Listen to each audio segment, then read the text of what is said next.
So, when last we left our intrepid explorers, the Ministry came to test to see if Milo was actually a magical person, or if he was somehow a muggle that had gotten into Hogwarts, or some kind of hither unknown magical creature.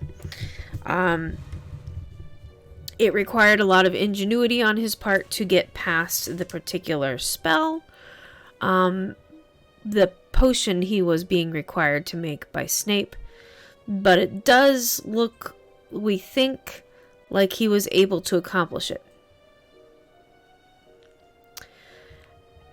Also, in doing so, he may have convinced Hermione to join their group again. And Dumbledore had a very interesting conversation with Milo about, if you are a character, I don't see a reason why you can't be your own player. Getting him to think about, if he is a PC in this world, and he is cut off from his world from before, then he needs to start thinking like the player instead of the person being played. It's an interesting point of view because I'm a big fan of the belief that our thoughts become things, and what we think about literally becomes the experiences of our life. And Milo has been so used to having that, like, he only smells things if it's important for the plot. Things along those lines. Maybe that doesn't need to be his life anymore. You know, maybe he can move on to something past that. So it's causing Milo to think in ways that he has not thought before. We are on now chapter 14, which is entitled Taking a Free Action. There are a lot of short breaks, little, in my screen, little dots and dashes. Usually it denotes there's a quick break in what's going on. But in this particular chapter, it's denoting switching back and forth between locations, because this chapter has many things happening simultaneously. So it's denoting a flash between a simultaneous event in one location and another, rather than a full scene break. Snape was decidedly more unpleasant towards Milo, and Gryffindor as a whole, in potions on Monday. Presumably because Milo's near escape from Snape's test over the weekend. "You're holding your knife upside down," Snape sneered at Milo as he sat chopping Gnarltail. 15 points from Gryffindor. Milo looked down at the knife. He was no expert on weapons. He left that to fighters and other use-impaired character classes. But the knife's blade was sort of triangular and, by any account, perfectly symmetrical. Personally, he didn't much care. At least now Harry was suffering proportionately less abuse. As soon as Snape's back was turned, Milo siphoned off several potion ingredients into his belt of hidden pouches. He figured he could cut his research and development costs somewhat using pilfered supplies. It was an intense feeling of relief when they left the dungeon. "Oh," Milo remembered suddenly, "I should go see McGonagall. She asked me to see her on Friday, but I got mauled by a troll instead."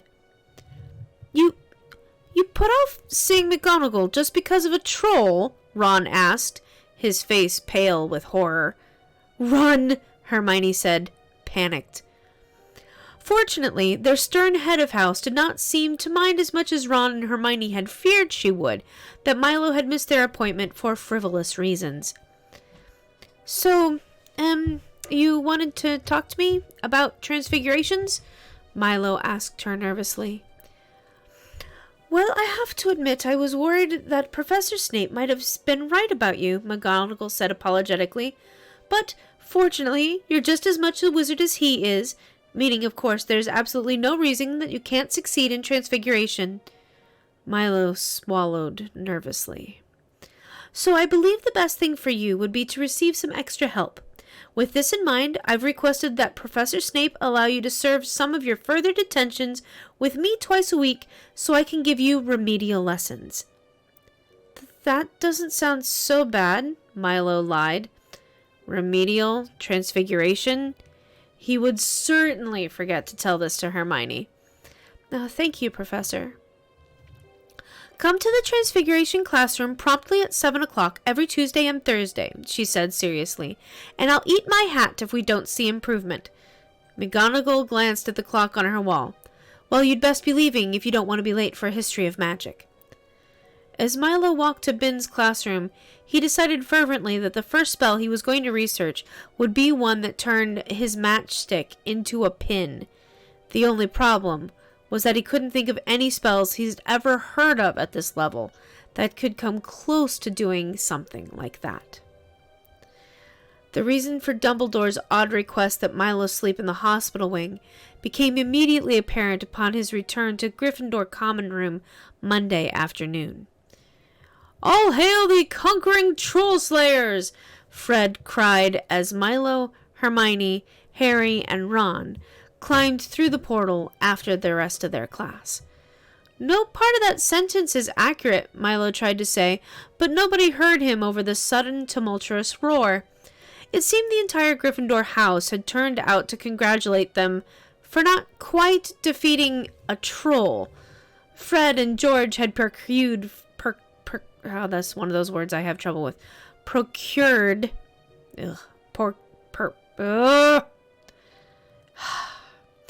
Fred and George had procured food, meaning cakes and sweets, and drinks, meaning butterbeer, from somewhere. Harry and Ron insisted we wait for you two to get out of the hospital wing before celebrating, said George. Instead, insisted you two did the real work. Dumbledore tipped us off that you'd be out today, said Fred. Well, Milo thought, that solves the mystery of Dumbledore asking me to wait a day. If only the mystery of who killed the acromantula were so simple. Someone had drawn a surprisingly good, if somewhat overdramatic, scene of Hermione casting the gust jinx on the troll on a banner hanging from the wall. They'd even bewitched it to move, complete with massive explosion as a grand finale. Hermione turned slightly pink. Milo didn't think she was used to being the center of attention. Of course, the Hufflepuffs are all, permanently scarred, Fred said. Yeah, having a troll get blasted through your bedroom is likely to do that, said his twin. Putting a tree in their common room likely didn't help much also. That said, even they're willing to admit it was pretty awesome. Sprout was furious, but only until she got a good look at that tree, mind. While the twins were talking, Hermione and Milo were lifted up by the crowd of NPCs and passed around. This is unusual, Milo thought. He was more used to being presented with bags of gold or magic items as reward for defeating a monster. But, having the Gryffindors throw a party for his party wasn't entirely unpleasant. He could definitely get used to this. They're teaching the Hermione in magical self-defense courses around Britain, said Fred. Some handsome devil leaked it to the Daily Prophet. Why, thank you, said George. But it was Harry's idea, Hermione protested, but nobody paid her any mind. The boy who lived, it appeared, was more than happy to step out of the limelight for once. And to think, Lavender said to Bavardi, I always thought she was just an insufferable know-it-all. When the party finally wrapped up, well after a reasonable hour, and the Gryffindors trudged off to bed, Milo realized he hadn't been so happy in ages. ... The entirety of the Gryffindor house, and to a lesser extent the Hogwarts student body as a whole, became increasingly excited as the first Quidditch match of the season loomed. Milo was surprised to find that, against all narrative convention, the tournament was to be opened with Gryffindor playing Slytherin on Friday.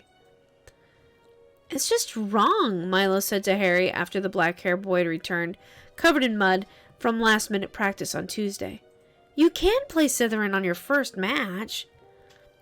Don't need to tell me twice, Harry said nervously. He'd seen their captain a few days prior. Flint, who was Slytherin's team captain, Harry thought, could have been a distant cousin or nephew of the Halloween troll. We should be fighting them last, Milo pressed, after a series of ever more difficult games that proportionately match your Quidditch skills. This just doesn't jive. Wouldn't that be something? Harry muttered tiredly. He flopped lazily onto one of the common room's overstuffed armchairs. Between Gryffindor's communal detentions, his homework, Snape seemed to be assigning the whole class extra work solely to keep Harry occupied before the match, and Wood's frantic Quidditch practice sessions. He'd hardly had any time to relax since his release from the hospital wing. Milo, as usual, had his nose buried in his spellbook, proving as insufferable as Hermione when it came to studying, although the similarities broke down shortly after that. While Hermione was practically obsessed with her homework, she was scandalized by how little Milo actually cared about his school-related studies. When, on Wednesday, Milo turned in his assignment for Defense Against the Dark Arts, which was supposed to be 18 inches of parchment on vampires, which was revealed to be a page full of weird numbers and data, seemingly filled in at random. "So, about this match tomorrow," Milo began. "Don't mention it," said Harry. "Please." "Oh, okay," Milo said, sounding somewhat hurt. "I was just going to say I think I can keep you from getting grievously injured by bludgers. No big deal, though." Harry paused. There was a short, but noticeable, glint in his eye. "Really? How?" he asked. "Mage armor," Milo muttered. "There, you're surrounded by an invisible force field." "You're just putting me on, aren't you?" Harry said suspiciously. "No, it's true. Watch this," Milo said, and he threw a nearby mug at Harry. "Ow!" Harry said as the ceramic cut hit him in the chest. "That really hurt." In the background, ignored by everyone, was a quiet, "Hey, that was my mug," from Neville. Said Milo, "Look, nobody can predict rolling a 20, okay? It happens to the best of us. Let me try again." Milo picked up a sickle, the silver coin, not the simple weapon. "No," Harry said, raising his arms to cover his head. I'll just trust you on this one, okay? I'm protected by an invisible force field that will help against speeding bludgers, but can't stop small ceramic cocoa mugs. Now I'm going to bed." Harry started climbing the staircase to the tower that held their dorm room. "Oh, wait," Milo said something. "I've been meaning to ask you something."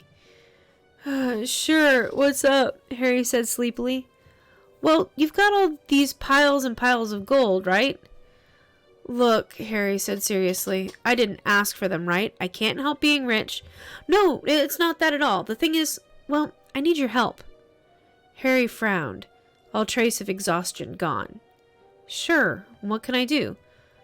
"Well," said Milo, feeling somewhat awkward about asking a friend for money, "you've probably noticed that I tend to use the same spells a lot." Yeah, I guess. That's because where I come from, wizards mostly learn spells from other wizards, but there aren't any of those here." "Hey!" said Neville. "So I have to develop all my spells myself." "But I'm rubbish with spells," Harry said. "You should ask Hermione for help." "I don't need your expertise exactly. You see, I get 2 free spells per level, but to get any others, I need weeks of research and access to expensive materials." "Oh," said Harry. "So you need money." Yeah, but it's for a good cause, fighting evil and stuff." "Sure, how much?" "And I know of numerous ways in which I can turn a 3rd level spells into ways to make us phenomenal amounts of gold. No, look, really, it's okay. So I'll be able to pay you back when I get some free time, probably over the holidays." "I don't mind. It's not like I'm using it for anything." "Oh, you mean you'll really share the loot?" "Of course. We're friends. Although I sort of object to calling my parents' money loot." "Swag, then?" Harry sighed, but decided to ignore it. "How much do you need?" You're not gonna like it. Just tell me. Milo told him. Harry didn't like it. 1,000 galleons? Harry sputtered. No, 1,000 gold pieces. Galleons are quite a lot wider and thicker than your standard gold piece, Milo explained. There's closer to 6 1/3 gold pieces per galleon. So, Harry said blankly, 158 galleons, 12 sickles, and 12 nuts. Per week, that is. Harry choked. Half that much again every day, and I can make magic items too. You know what? I don't even want to know, said Harry. Milo's hopes deflated. It looked like he'd be stuck there without any spells or magic items after all. All right to Gringotts, Harry said, however. I don't know exactly what the procedure is for transporting great heaps of gold halfway across Britain, but I'm sure the goblins have thought of something. Milo grinned. Thank you. I mean it. We're talking direct money to power translation here. I'll pay you back in a few levels. Milo climbed into his 4-poster bed, feeling like he was on top of the world. ...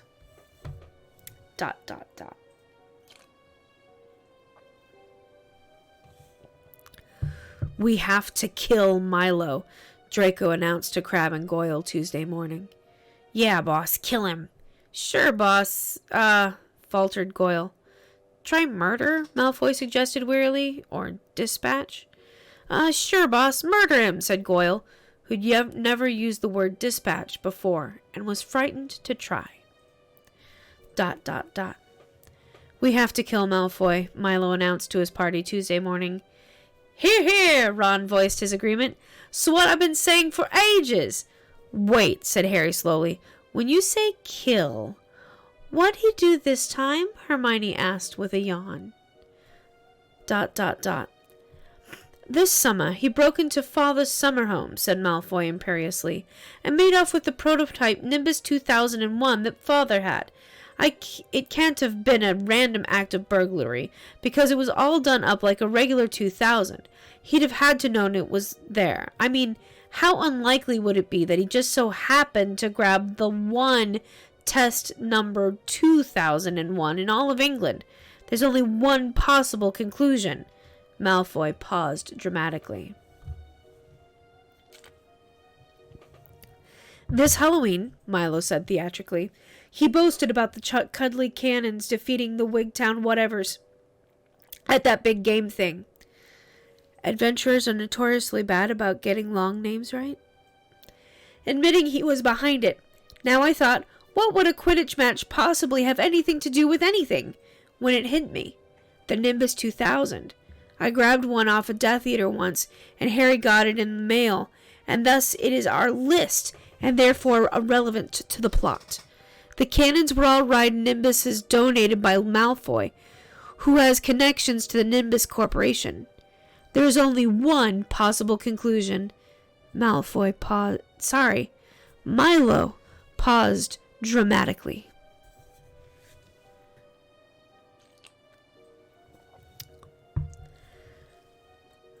Malfoy is saying, Milo is working for Firebolt. Milo is saying, Malfoy is working for the Dark Lord. What's Firebolt? Crabbe asked, his forehead wrinkled in a gruesome imitation of human thought. Malfoy sighed. A wreck of a broomstick manufacturer. Everything they make is a total disaster. Remember the guys who made the brooms the Wanderers were testing? Crabbe stared at Malfoy blankly. You're hopeless, Goyle, Malfoy muttered to Crabbe.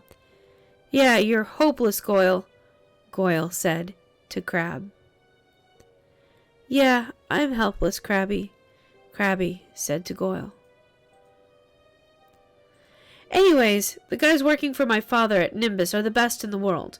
The 2000 is only a few months old, but it's already a hopeless antique compared to what they've got planned for the next one. Firebolt would kill to get their hands on it and learn its secrets. We can't let that happen. Seems a bit of a stretch, don't it? Ron asked. With a showy gesture, a massive chart appeared in the air behind Milo. In actuality, it was a silent image that Milo had cast several minutes prior, and had been concentrating on it the whole time his party members woke up. Yes, it would have been easier to just cast it then, or simply used a chart, but he felt that this was more impressive. There was a brief pause. "Blimey," Ron said, though Milo had yet to figure out exactly what that word meant. "What are we looking at?" Harry asked. Milo's hovering chart had a variety of names and events, such as Lucius Malfoy, Snape, the Stone, you-know-who, poisoning, and the Troll, written neatly, connected by lines and arrows of various colors. Now, let's see if I can get my impression correct. "This," Milo explained, "is the plot. On the right are the villains in order of ascending level. Draco, who is Lucius' son and working with his head of House Snape. Snape, who is secretly the minion of Lucius Malfoy. Lucius, who is an ex-Death Eater and a loyal minion of you-know-who." Hermione said cautiously. "What exactly do you mean by level?" Milo faltered. "Power, importance, the order in which we'll face them. Further left are the suspicious camps of unsorted villainy, the elves and their goblin servants, the Death Eaters, the cuddly cannons, and Fudge." Ron and Harry were silent. Hermione simply sighed, shaking her head and muttering quietly to herself. "So, what's Milo doing at Hogwarts, then?" Goyle asked. Malfoy shuddered inwardly at the amount of effort that sentence must have cost him. "Isn't it obvious? Milo's here to secretly befriend Potter." Malfoy said that last word with a contemptuous sneer. "Who just so happened to get a Nimbus 2000 in the mail shortly after arriving here." Crabbe and Goyle both stared blankly back in unison. "It's the prototype!" Malfoy shrieked at them. "Someone recently handed a perfectly ordinary-looking 2000 over to the DMLE in September, and then days later Potter gets one in the mail, and with it, stunning new flying talents, despite never having ridden a broomstick before. They've switched them! What else could explain Potter's little stunt with the Remember-All?" Maybe he's just really good at flying?" Crabbe suggested. "Yeah, boss, maybe he's just, despite his young age, so unbelievably talented."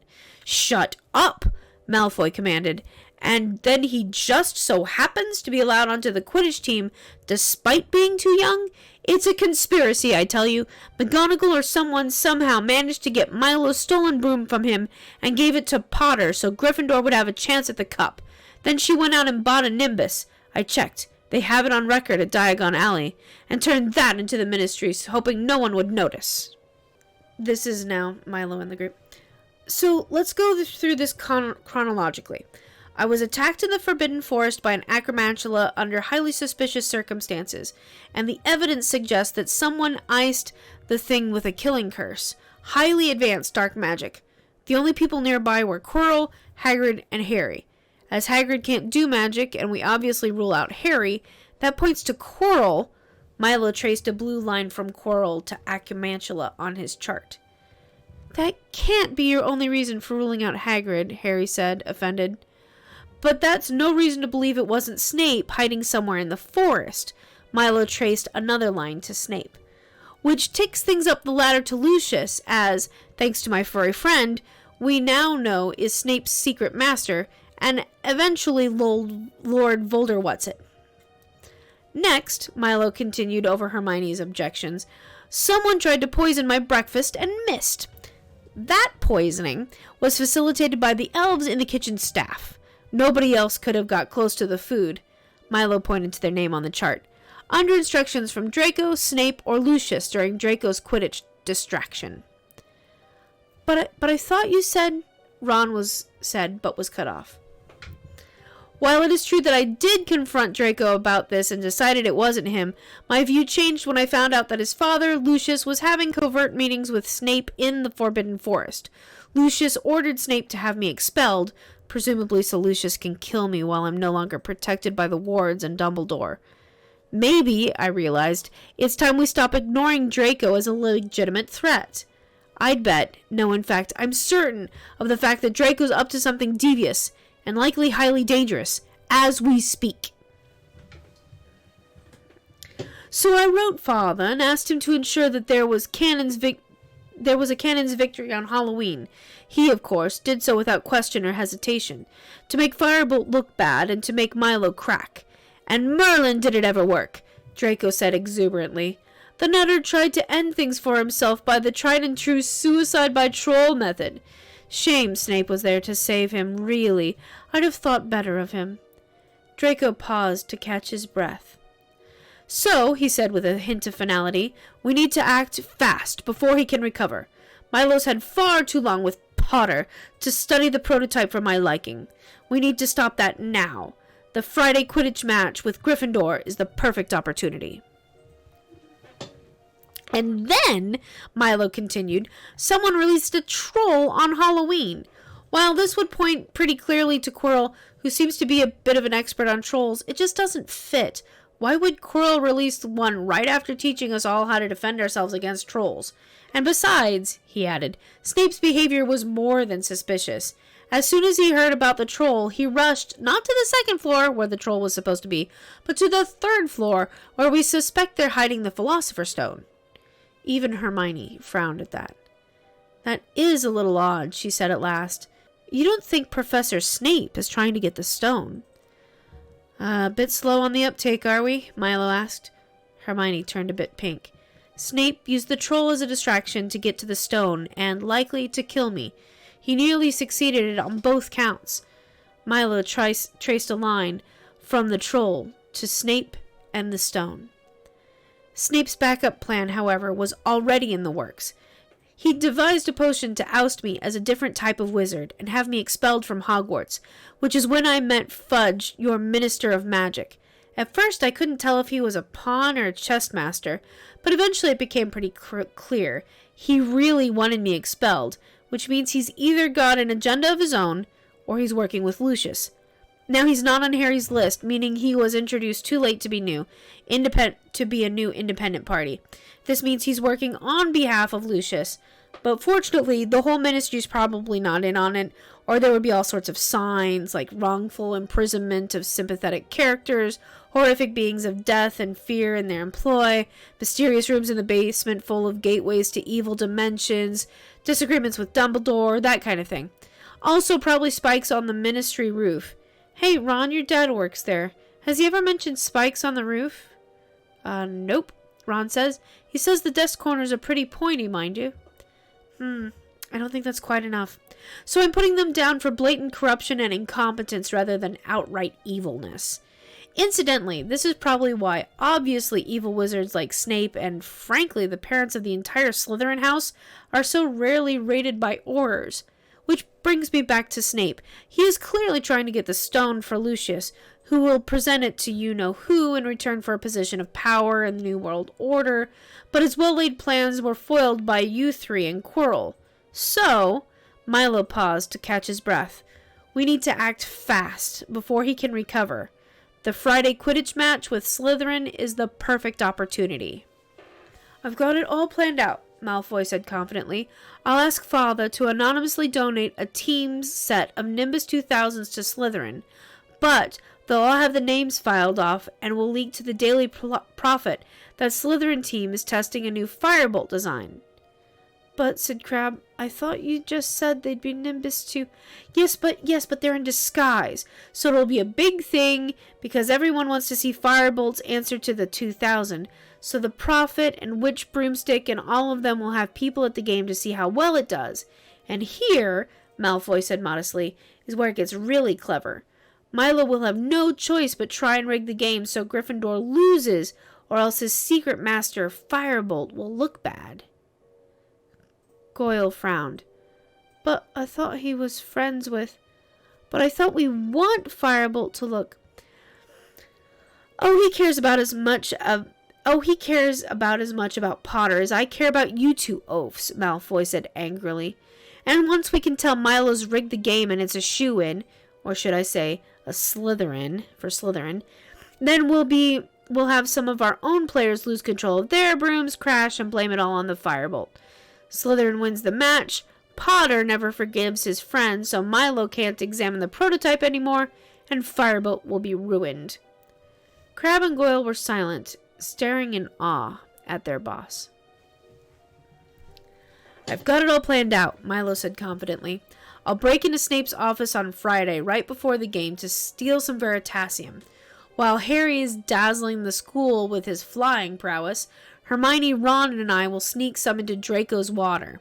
Then we kidnap him, tie him to a tree in the Forbidden Forest, and beat him savagely until he tells us everything. We can bury his body where the Acromantulas will find him, then go back and watch the rest of the match. Harry spat out the water he was drinking. We could be sent to prison for that, he exclaimed. Or worse, Hermione said, her face pale. Expelled! Might be worth it, though, Ron said with a dreamy expression on his face. Fine, Milo said. Veritasium is totally tasteless. Rather like that Umbridge woman, actually. Malfoy will never know he's been drugged, and we can just ask him what his evil scheme is, and he'll spill the beans without ever knowing why. We can deal with Malfoy later when it's more convenient. Let me get this straight, said Ron. You're going to break into Snape's office. Yeah. Do we know any other Snapes? Ron asked. Not to my knowledge. So, you're going to break into Professor Snape's office? Yeah. Ron stared at him with a mix of fear and respect. You're mad, mate. There's no other choice, Milo insisted. It's time we go on the offensive. We can't just keep waiting here for the next troll or giant spider or whatever. I mean, what's next? Dragons? Don't be ridiculous, said Hermione sharply.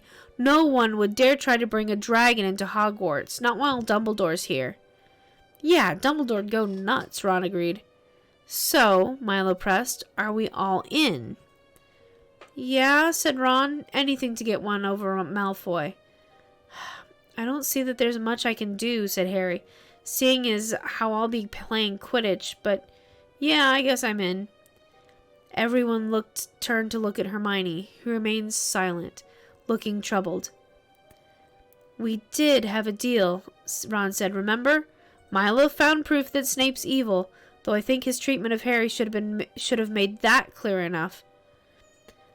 Oh, fine, she eventually snapped, but only because you lot are hopeless without me. Snape lay back in his worn leather office chair, thinking in silence. He couldn't imagine how the headmaster managed to get anything done surrounded by those accursed ticking silver machines. Curious Quirrell was trying to get the stone. That much was obvious. The nervous professor's sudden change in personality was highly suspicious, but the headmaster refused to listen to Snape's warnings. Dumbledore, Snape decided, could be far too trusting for his own good. Snape would have to take matters into his own hands. But what of the boy? What's Milo's role in all this? If Snape had thought Quirrell seemed attached to the boy earlier, Halloween had confirmed that. Quirrell had tried to get Milo out of detention with Snape. Snape frowned. That wasn't all he'd been trying to do. Milo had been helping the defense professor with the troll, so... Snape blinked. Milo was helping Quirrell steal the stone. That must be why Malfoy wanted him thrown out of Hogwarts, realized Snape. So, Lucius knows about the stone. Snape ran his hands through his greasy hair. He had a fine line to walk. He had to protect Potter without anyone realizing it, protect the stone, help Lucius have Milo expelled to maintain his cover with the Death Eaters, and now also keep Lucius from getting his hands on the stone, without Lucius realizing he was trying to do that. It was only a matter of time before Lucius commanded him to steal the stone. Snape's next move, obviously, was to discover everything he could about Quirrell. For who was he working? What exactly was his relationship with Milo? What really happened to him over that summer? Unfortunately, it wasn't as if Snape could just ask him these questions, and if Quirrell was ready to play the game at this level, he'd be too clever to let anything slip accidentally. Even dosing him with Veritasium would be unlikely to succeed. Snape, for one, always carried the antidote in a small flask on his person, and drank it whenever he began to feel particularly honest. a rare enough feeling to be immediately suspicious. There was no reason to believe Quirrell did not do so as well. Fortunately, Snape had a plan. There were potions other than Veritasium for learning what other secrets one kept. It took a month to brew, but was useful enough that Snape always kept some on hand. All I have to do now, he thought to himself, is get the boy alone. Snape smiled. There was no trace of humor in it whatsoever. That was chapter 14. We are now on chapter 15, Quidditch. Milo waited for Friday to roll around with ever-increasing anxiety and anticipation. His time was entirely taken up with classes, spell research. Milo decided to start researching benign transportation, which is a handy first-level spell that swaps the position of a pair of willing creatures, and magic item crafting. The latter was proving increasingly frustrating. One of the oft-forgotten requirements in creating a magic item was that, during the creation process, the crafter or an assistant has to cast whatever spell the magic item most closely replicates. Normally, that's no problem at all. For a small charge, any item crafter could hire a high-level wizard or cleric to cast the spell for them. Milo, obviously not having this advantage, was severely limited to his choices of items to craft. And worst, most of them produced effects he could already manage much less expensively by just casting a spell. Despite the severe restrictions, the Milo that entered McGonagall's office on Tuesday was wearing a pair of sleek midnight blue gloves with tiny yellow stars on the knuckles.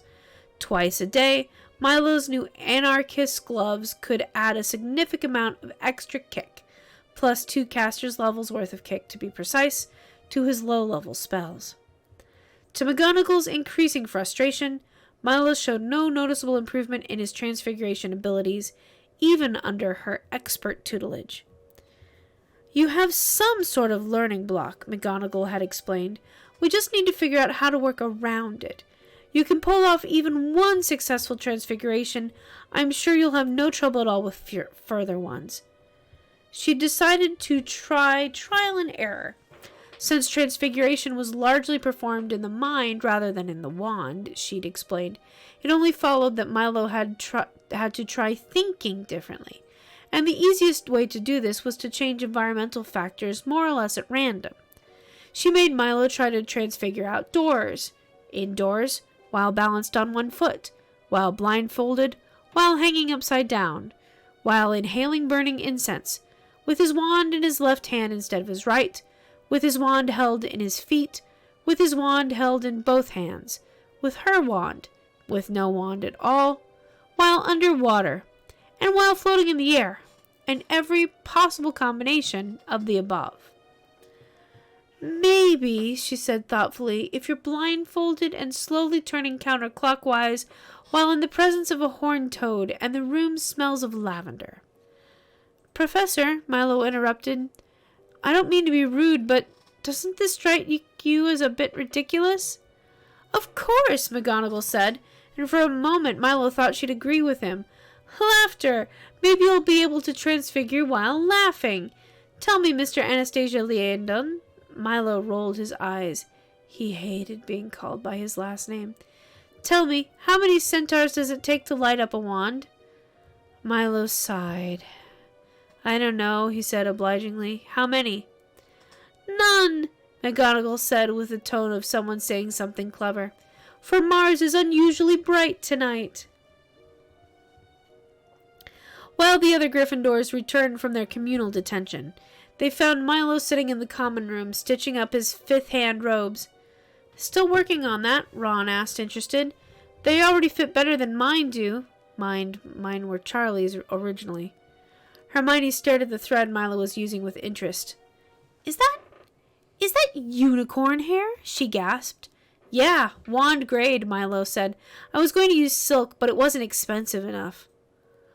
"Wasn't expensive," Ron said, his face going red.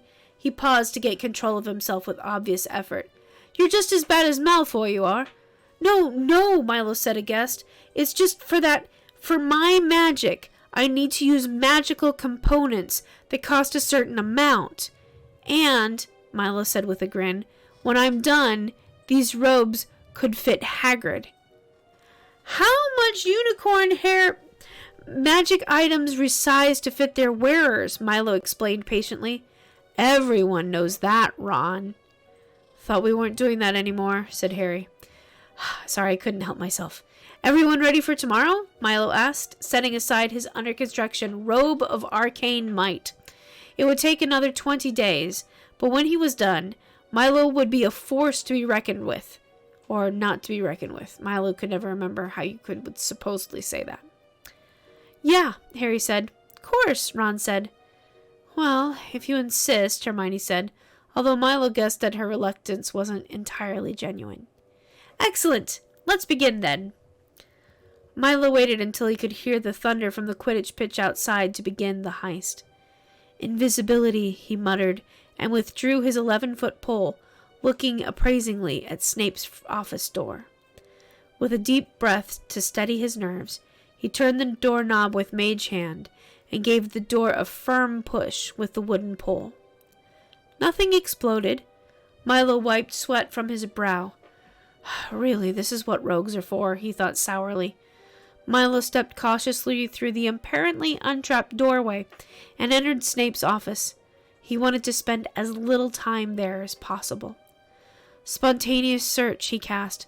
Milo located the Veritasium instantly in Snape's cupboard. It was in a small cauldron next to one containing a thick, bubbling orange potion Milo wasn't familiar with. Milo reached into his belt and grabbed a small ceramic flask, filled it with the truth potion, and gave it to Morty, who was also invisible. Run this over to Hermione, he whispered. I'll be right. Milo started for the office door as the office door slammed shut. He hadn't seen anyone enter, but there was no reason it couldn't have been someone invisible. See invisibility, he cast as quietly as he could, though the spell didn't turn up anything. He exhaled. It must have been the wind. There couldn't possibly be any wind in the dungeons, could there? So maybe I should use detect thoughts? While he debated spending another second-level spell slot to see what might be nothing, Milo suddenly felt himself being yanked upwards into the air. Gah! Milo shouted reflexively as he dangled by his ankles. To Milo's horror, the air near the door seemed to run like wet paint towards the ground, revealing a very smug-looking Professor Snape, wand brandished like a sword. Unfortunately for our hero, the disillusionment charm only makes the target very, very difficult to see by changing their color to resemble the background, rather like a chameleon, rather than being actually invisible. As such, see invisibility, which only revealed invisible creatures and objects, was ineffective. I'm still invisible, Milo reminded himself. Maybe this dangly spell affects a wide area and it doesn't actually know where I am. Finitum incantatum, Snape muttered, but nothing seemed to happen. Accio invisible cloak. Milo held his breath. Snape frowned, staring at his wand as if it must be broken. With a shrug, he cast Accio flower. A heavy burlap sack flew from one of Snape's many cupboards and into Snape's hand. Milo panicked. Flower was, in addition to closed doors, an infamous bane of invisible characters everywhere. It was much like a cleric's glitter dust. Vanitas, Snape said with a sneer, and the flower in his hand was blasted around the classroom. Milo looked up at himself. He was completely covered in the white powder, which gave away his position completely. He sighed. Look, Milo began. Stupefy, Snape cast, and with a red flash, everything went black. Quirrell sat by himself watching the Quidditch match without much enthusiasm. Despite the crowd, all of the seats near him were strangely empty, likely because of the strong scent of garlic from his turban. Slytherin is in possession again, Lee Thomas announced miserably to the audience. Those fireboats must really be something else entirely. Lee sighed audibly. Oh, and guess what?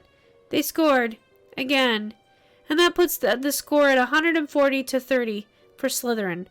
Although I might remind you that all 3 of Gryffindor's amazing goals were made by Angelina Johnson, the lovely and talented, and might I say beautiful. You may not, interrupted McGonagall. Sorry, Professor. Anyway, Slytherin's got the quaffle again. To Quirrell's great surprise, Milo came and sat down next to him. Shouldn't you be with your friends? Quirrell stammered. Milo simply shrugged. I suppose you came to talk about vampires again. Milo stared up at him and frowned. Yeah, he said. Remind me where we left off? Quirrell eyed his student suspiciously. You were telling me how you believed that he who must not be named. Quirrell resolved to say, you know who from there on out, if only to save time, had servants rounding up vampires. Milo stared at him with an unusual expression.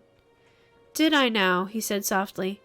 And have you thought at all about it? What do you think, Professor? Quirrell paused. What did he think?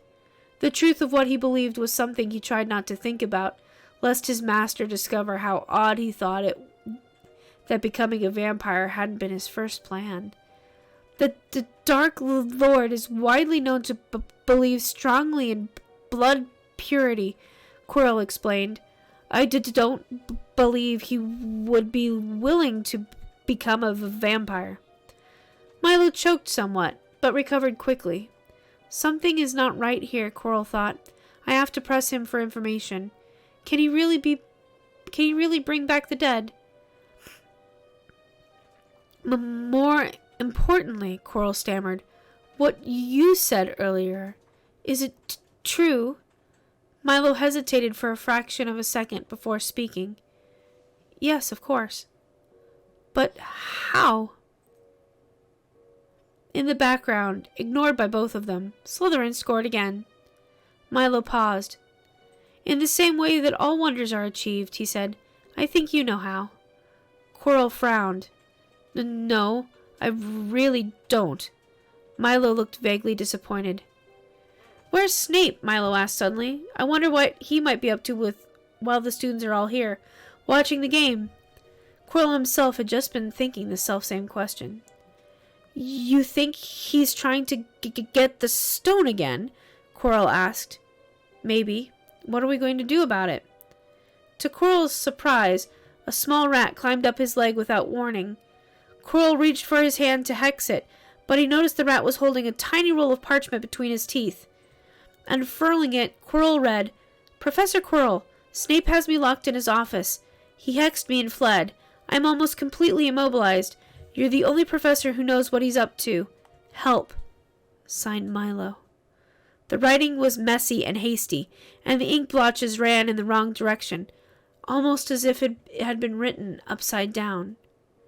Oh, Quirrell smiled darkly. I don't think you'll be needing to worry about Severus Snape for much longer. Without another word, Quirrell stood up and strode out of the stands, his purple robes trailing behind him. Oh! Oh! Lee shouted. Potter's seen the snitch! He's going after it! And dozens of students nearby saw it happen. His face mottled with rage and frustration. Milo, to the horror of all watching, drew his wand and, pointing it at Harry Potter, clearly cast the hurling hex. Ignoring the shocked looks of horror on the bystanders' faces, Milo left the stadium. What?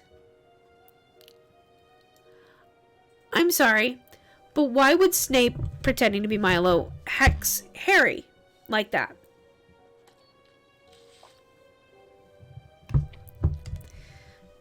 It goes into Malfoy's plan, but Malfoy didn't tell Snape his plan.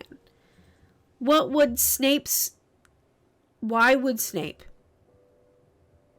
It makes no sense. I'm sorry. Moving on. Harry was shocked to find that his beloved Nimbus was, suddenly, actively attempting to throw him off. What's going on? Lee asked in alarm. Potter seems to be having some difficulty with the broomstick. We were so close! That's the signal, boys! Flint the Slytherin captain shouted to his players. Pusey, a Slytherin chaser, abruptly screamed and went careening off into the stands. The Nimbus gave another lurch, and Harry slipped off of it. For a moment he felt like this was the end, but he miraculously managed to catch hold of the shaft with his left hand. Harry risked a glance at the rest of the match. The Slytherin team was in absolute disarray, flying chaotically and apparently at random. A second chaser and a beater joined Pusey on the ground as they abandoned their apparently uncontrollable broomsticks. Out of the corner of his eye, Harry saw a tiny flicker of gold. No, he thought. Could it be? Oi, Malfoy, Ron said with a sneer. Think fast. Before he finished speaking, Ron chucked a veritasium-laced water balloon at Malfoy's face. That had been Hermione's idea.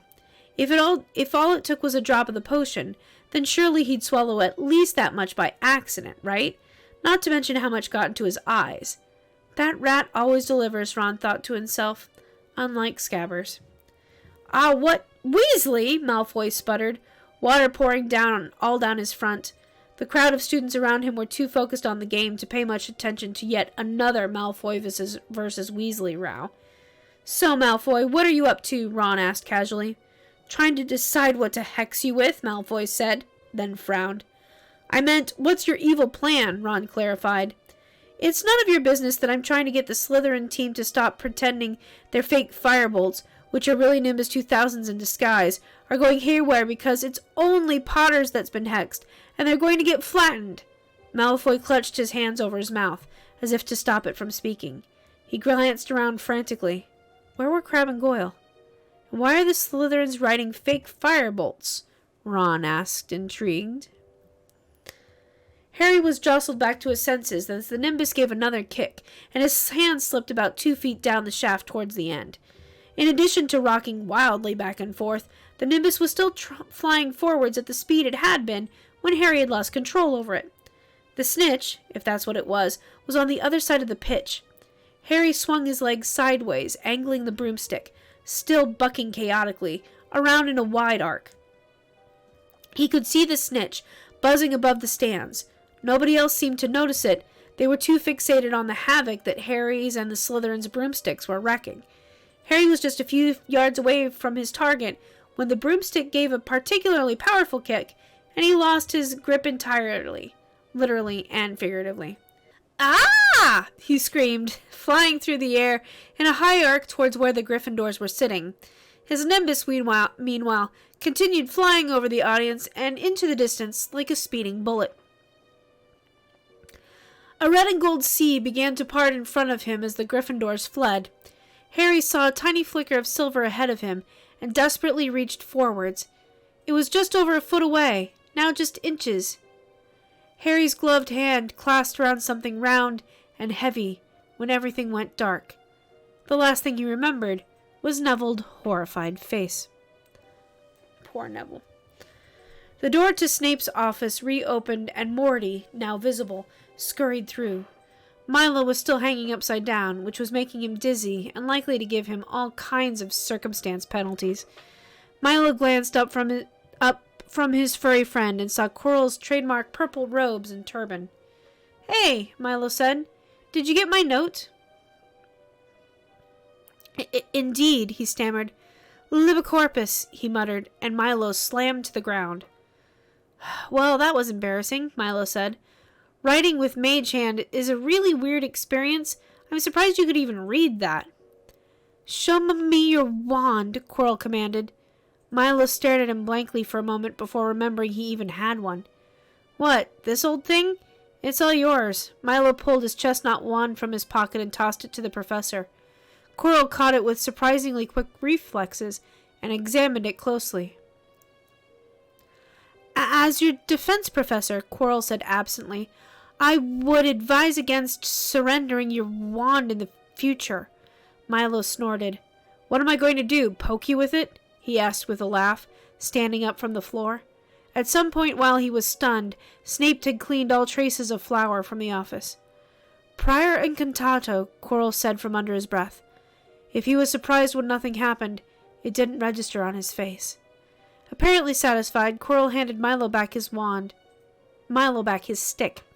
Weird, Milo thought. Wonder what that was all about. Milo said, I don't suppose we can leave now? Before he comes back? Quirrell gave Milo a quick appraising look. Have you ever heard of Polyjuice Potion? He asked. Milo said, maybe. I think it was in something I'd read in the library. He frowned, and for once, succeeded a skill check. It lets you disguise yourself as someone else, right? Correct, Quirrell said. Would it surprise you that someone is walking around right now looking like you? Well, that can't be good, said Milo, someone irritated that they weren't leaving yet. I wonder what Snape's up to. He tried to find out how I was defending the stone, Quirrell said. After that, I don't know. Walk with me, Quirrell commanded. Milo shrugged and followed. Morty, whose little rat legs couldn't keep up, sat on his shoulder. I noticed your mind jumped straight to the potions master, Quirrell said. Why? He's working for Lucius Malfoy, said Milo, who was a Death Eater, and therefore working for he who must not be named. As Milo filled Quirrell in on his theory about Draco, Snape, and Lucius, they approached Quirrell's office. The simple wooden door opened with a wave of Quirrell's hand.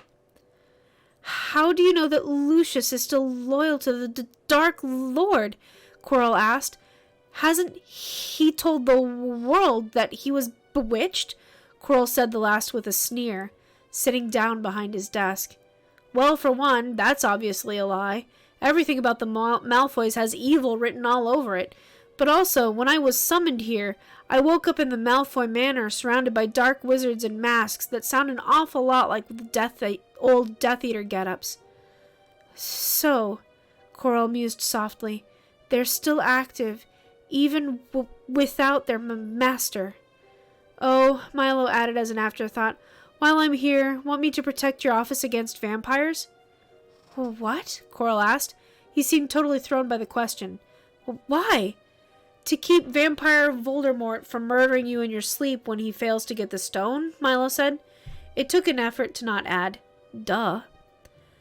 What exactly can you do against vampires? You're only 11, Quirrell said, taking a sip from a glass of water that he created with a wave of his hand. Milo countered. I might be 12 now. I don't exactly know when my birthday is. Quite besides the point, Quirrell said. It's easy, really, Milo said. I just carve a few holy symbols into the doors, windows, vents, and ideally every brick of the wall. You've already got the garlic covered. I don't suppose you can get holy water in this universe? Never mind. It's suboptimal anyway. Of course, the vamp can just dominate you with a look. You guys have anything like protection from evil? What is this protection from evil? Quirrell asked. It's a handy little spell. It makes it hard for evil creatures to touch you, and they can't at all if they're summoned. And it makes you totally immune from all forms of mental control, whether the originator is evil or not. Quirrell dropped his glass, which shattered on the hard stone ground. Permanently? Quirrell asked, his expression carefully neutral. Nah, just for a few minutes. Do you want me to prestidigitate that? No. Quirrell shook his head, carefully waved his wand, and the glass shards were gone. He looked and moved as if every part of him were focusing on the simple cleaning spell.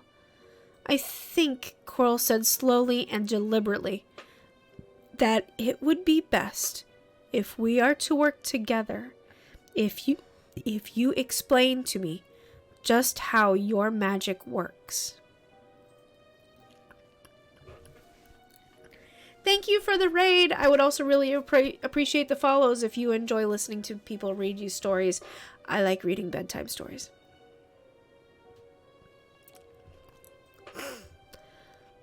Milo shrugged. It's simple enough. There are 10 levels of spells from 0 to 9. There are thousands of spells out there that wizards have invented, and a few dozen by sorcerers, but I can only cast the ones that I've written into my spellbook. Every morning, I can prepare a fixed list of spells from my book, and I can cast those, and only those, at any point I want. How many spells and of what level is determined by my wizard level, not to be confused with spell level. I am a level 5 wizard, Milo says proudly, so I can cast up to 3rd level spells. At every 2nd wizard level, I can cast a higher level of a spell. So you can increase in level. How? Again, Quirrell seemed to be spending a large amount of effort concentrating on his words. Maybe it's a trick to avoid his stuttering, Milo thought. There are a few ways, but the main one is combat. Defeating monsters and such gives me experience points, and when I have enough of those, I go up a level. You said you could cast up to 3rd level spells. Could you give me an example? Sure. Summon Hippogriff. Milo decided, in hindsight, that summoning the largest possible creature that he could manage into Quirrell's compact little office may not have been the best idea. The Hippogriff, a massive, aggressive magical beast that looked like the front of a giant eagle and the body of a horse, let out a roar that knocked the stunned Quirrell out of his chair. He said, sorry about that. With a deliberately casual wave of his hand, Milo dismissed the voracious omnivore before it developed a taste for human flesh. So you gain power directly from being involved in combat, by defeating your foes. Yep. Does the strength of the foe matter? Oh yeah, the harder the challenge, the more XP I get, assuming, of course, that I survive. Indeed. So about the vampires and protection from evil, Milo began. It is of no matter. I already told you that I don't... Quirrell paused. I mean, as I was telling your doppelganger, I don't believe the Dark Lord will become a vampire. He was always believed strongly in blood purity, he said, smoothly changing the topic. That's why the villains always lose, Milo said, blinded by their own prejudices and killing their own minions. If I had minions, Milo said with a slightly dreamy expression, I'd treat them right. Well, I mean, I'd work them like slaves, I wouldn't pay them, and I'd feed them only enough to keep them from starving to death. It's just efficient. But aside from that, I'd treat them right. Oh, and if I can find some way to keep them from working without needing sleep, I'd use that, of course. But honestly... Do you have any theories, Quirrell said carefully, cutting off Milo's rambling speech, as to why Lucius brought you here? Milo frowned. I just sort of assumed it was an accident, he said. I mean, whatever they were doing, it didn't look like they expected an 11-year-old to appear on their dining room table in the middle of it. And yet, you yourself admitted that you could, one day, have the power to bring back their lord. I don't follow, Milo confessed. You can bring back the dead, Quirrell said. That makes you, Milo, a prize greater than the Philosopher's Stone. Before Milo could enter, there was a brisk rap at the door. Enter, Quirrell said, looking frustrated, his concentration evidently broken.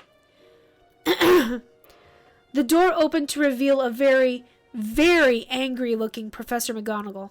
You, she said, pointing at Milo, come with me. Her tone brooked no dissent. Blimey, said Fred and Harry, as Harry was carried out of the stands.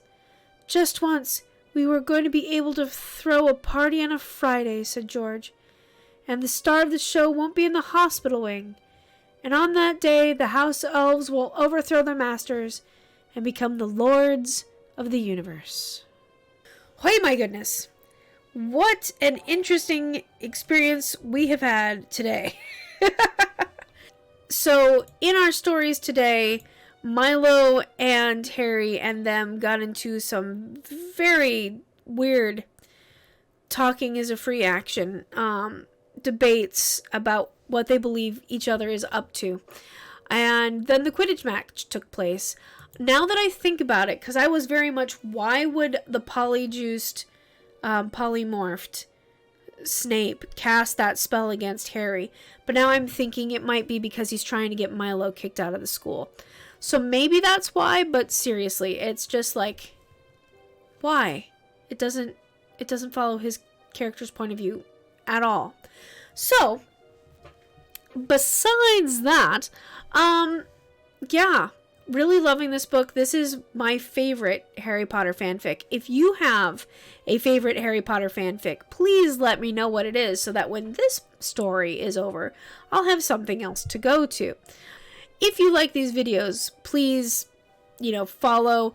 I also load these up onto YouTube, edited out without all my ums and coughings and things like that. And on there, a like, subscribe, share is always appreciated. If you'd like to help out the channel because we need to get new equipment on a fairly regular basis, it feels like. But if you would like to help us out, we do have a Patreon, and we also have a Ko-fi, Jittery Beverage that you can purchase. Those are in the description. Barry Throtter. Okay, Barry Throtter is your favorite. I will have to Google that.